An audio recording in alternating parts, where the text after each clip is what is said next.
Kalau semua ini benar-benar terjadi, maka kita akan menyaksikan sesuatu yang belum pernah terjadi dalam sejarah sepak bola Indonesia.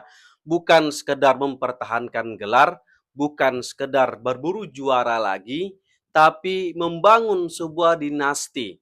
Karena satu persatu nama besar mulai berdatangan ke Persib Bandung.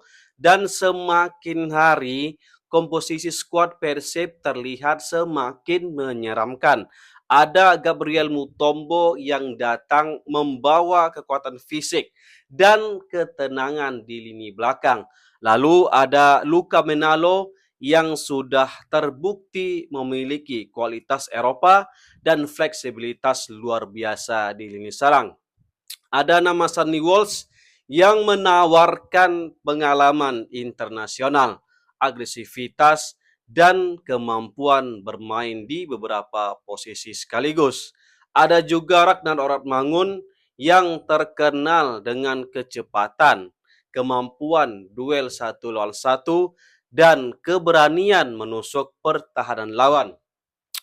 Ada juga Gakuto Notsuda, gelandang Jepang dengan visi bermain dan kualitas distribusi bola kelas Asia. Dan ada Balsa Skulek, striker house goal yang musim lalu tampil luar biasa di Liga Montenegro. Belum lagi ada nama Mariano Peralta yang kabarnya tinggal menunggu waktu untuk diumumkan secara resmi. Dan yang membuat bobotoh mulai berkhayal lebih jauh, muncul rumor bahwa Persib sedang mengincar seorang pemain yang pernah mengangkat trofi Piala Dunia 2018 bersama Prancis. Kalau transfer ini benar-benar terjadi, maka ini bukan lagi proyek biasa. Ini adalah proyek Los Galacticos Indonesia. Dan pertanyaannya sekarang bukan lagi apakah Persib bisa bersaing di Liga Indonesia. Namun pertanyaannya adalah seberapa jauh Persib bisa melangkah di Asia. Nah, itu dia. Yuk kita bahas sampai tuntas. Langsung aja teman-teman kita mulai. Yang pertama lini belakang. Kehadiran Gabriel Mutombo dan Sandy Walsh membuat pertahanan Persib naik level secara signifikan. Mutombo memberikan dominasi duel udara dan kekuatan fisik yang sangat-sangat dibutuhkan ketika ketika menghadapi tim-tim Asia Barat yang terkenal mengandalkan crossing dan bola mati. Sementara Sandi menawarkan sesuatu yang berbeda. Ia bukan tipe back yang hanya bertahan, dia bisa membangun serangan dari belakang, membantu progresi bola, bahkan ikut menciptakan peluang dari sisi sayap. Iya kan? Dalam sepak bola modern itu, kemampuan seperti ini sangat penting loh teman-teman. Karena tim besar tidak hanya membutuhkan pemain yang bisa merebut bola, mereka membutuhkan pemain yang tahu apa yang harus dilakukan setelah bola berhasil direbut kan gitu. Lalu kita naik pula ke lini tengah. Disinilah kalau menurut aku ya, kekuatan terbesar Persib musim depan berada. Gakuto Norsuda adalah pemain yang sangat nyaman bermain di ruang sempit. Cobalah kalian lihat cuplikan videonya ya kan. Dia bisa mengontrol tempo pertandingan, bisa mempercepat permainan, bisa memperlambat ritme ketika dibutuhkan. Dan yang paling penting tahu nggak apa? Dia memiliki pengalaman bermain di level Asia. Mak, paten kali ya kan? Artinya apa teman-teman? Dia ini tahu bagaimana menghadapi tekanan pertandingan internasional. Nah, jika Mariano Peralta benar-benar gabung, maka Persib akan memiliki kombinasi yang sangat-sangat berbahaya. Not sudah sebagai otak permainan, Peralta sebagai kreator peluang. Dua pemain ini atau dua pemain dengan karakter berbeda tetapi bisa saling melengkapi. Wow, gila nggak? Dan inilah yang sering dimiliki klub-klub besar Asia. Mereka punya gelandang yang mampu mengendalikan pertandingan, bukan hanya ikut bermain di dalamnya. Sekarang kita beralih ke lini depan pula, teman-teman. Disinilah para supporter lawan mungkin kali ya mulai merasa khawatir. Lini depan Persib musim depan mewah banget, Ada Luka Menalo, Ragnan Oratmangun, dan Balsas Kulik. 3 nama dengan karakter yang benar-benar berbeda. Menalo punya mobilitas tinggi dan kecerdasan mencari ruang. Ragnar ini memiliki kemampuan menusuk dari sisi sayap dengan kecepatan yang sangat sulit dihentikan.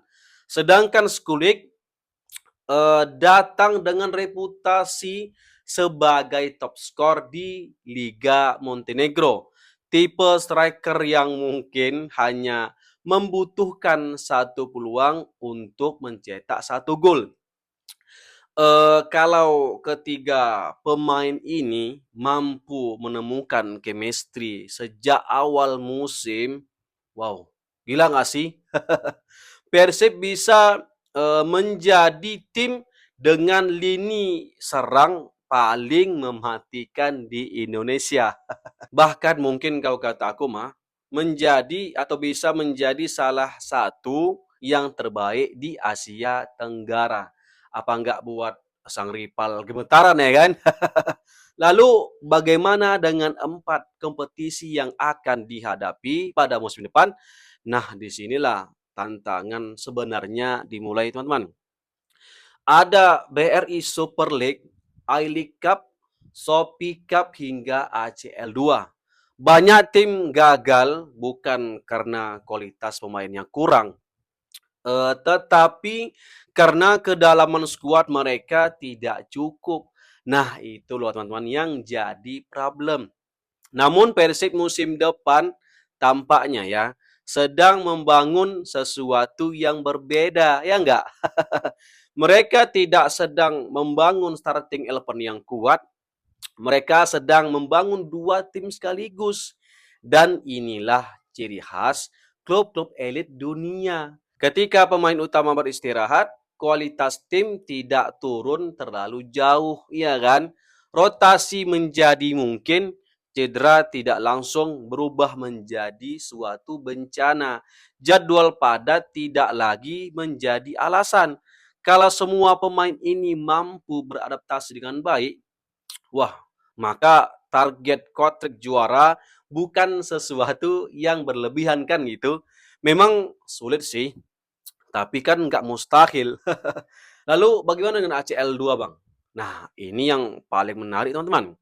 Sorry to say ya, selama ini banyak klub Indonesia datang ke Asia hanya untuk berpartisipasi, betul kan?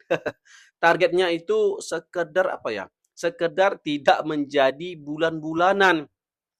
Hanya Persipura Jayapura lah yang mampu tembus semifinal, yang lain hancur lebur. Malah kena bantai klub Kamboja lagi kan. Klub apa tuh ya? Aku lupa. Coba kalian dulu tulis di bawah. Namun Persib musim depan ya terlihat ingin banget datang dengan mentalitas yang berbeda. Mereka ini ingin bersaing, mereka ingin menang, dan mungkin mereka ingin membuat sejarah. Aku yakin banget sih, manajemen punya target khusus di ACL tuh di musim depan ya. Ya iyalah, secara logika Persib sudah berinvestasi dengan mendatangkan beberapa pemain top. Masa ia mau mentok di babak 16 besar aja ya kan? Nah, apakah tembus final ACL itu realistis bagi Persib? Bagi aku bisa dikatakan cukup realistis, meski jalannya sangat terjal. Jika melihat kualitas individu, pengalaman internasional para pemain, serta kedalaman skuad yang sedang dibangun, Persib setidaknya memiliki modal untuk berbicara banyak di kancah Asia, teman-teman. Karena dalam turnamen seperti ACL2 ini, kualitas individu seringkali menjadi pembeda. Satu umpan matang, satu momen brilian, satu pemain kelas dunia, semua bisa mengubah jalannya pertandingan. Dan itulah alasan mengapa Persib terus menambah sekuat atau menambah amunisi. Pada akhirnya, musim depan akan menjadi ujian besar bagi proyek ambisius ini. Apakah ini hanya kumpulan pemain hebat tanpa chemistry, ataukah ini benar-benar awal lahirnya dinasti baru di sepak bola Indonesia? Satu hal yang pasti, Persib Bandung sedang memasak sesuatu yang besar, sangat besar. Dan kalau semuanya berjalan sesuai rencana, mak gila kali kan? Kita akan melihat lahirnya Los Galacticos Indonesia yang sesungguhnya. Sebuah tim yang tidak hanya ingin menguasai liga domestik saja, tetapi juga ingin mengetuk pintu kejayaan di Asia. Jadi gimana nih menurut kalian Bobotoh? Apakah Persib sudah layak disebut Los Galacticos Indonesia? Kasih komentarnya barudak. Horas. Assalamualaikum warahmatullahi wabarakatuh.